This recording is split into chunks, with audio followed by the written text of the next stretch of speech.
స్పైసీగా జ్యూసీగా chicken masala curry ఎలా చేయాలో చూద్దాం రండి. హాయ్ ఫ్రెండ్స్, ఎలా ఉన్నారు? బాగున్నారా? నేను మీ దివ్య. మన వీడియోస్ మిస్ కాకుండా ఉండాలంటే మన ఛానల్ని లైక్ చేసి సబ్స్క్రైబ్ చేయండి. ముందుగా క్లీన్ చేసిన చికెన్ని మ్యారినేట్ చేసుకుందాం.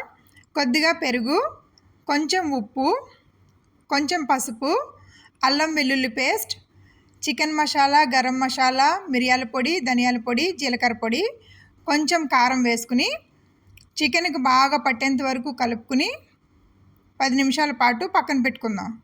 స్టవ్ వెలిగించి ప్యాన్ పెట్టుకుని ఆయిల్ వేసి ఆయిల్ హీట్ అయిన తర్వాత బిర్యానీ ఆకు, దాల్చిన చెక్క, యాలకులు, లవంగ, కొంచెం జీలకర్ర వేసి 2 నిమిషాలు ఫ్రై అయిన తర్వాత కట్ చేసి పెట్టుకున్న పచ్చిమిరపకాయలు, ఉల్లిపాయలు కూడా వేసి కొంచెం అల్లం వెల్లుల్లి పేస్ట్ కూడా వేసి ఉల్లిపాయలు గోల్డెన్ బ్రౌన్ వచ్చే వరకు వేయించుకోవాలి. ఉల్లిపాయలు బాగా వేగిన తర్వాత ముందుగా కట్ చేసి పెట్టుకున్న టమాటాలను కూడా వేసి ఒక్కసారి అటు ఇటు కలుపుకొని మూత పెట్టుకుని 5 నిమిషాల పాటు మగ్గనిద్దాం.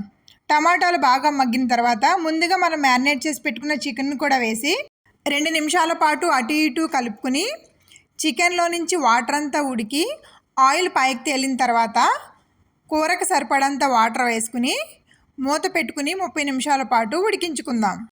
ఇప్పుడు మనం ముందుగా గ్రైండ్ చేసుకున్న జీడిపప్పు, ఎండు కొబ్బరి పేస్ట్ని కూడా యాడ్ చేసుకుని 10 నిమిషాలు ఉడికించుకున్న తర్వాత ఆ కర్రీలో కొంచెం కొత్తిమీర వేసుకోవడమే. అంతే ఫ్రెండ్స్, ఎంతో టేస్టీగా చికెన్ మసాలా కర్రీ రెడీ.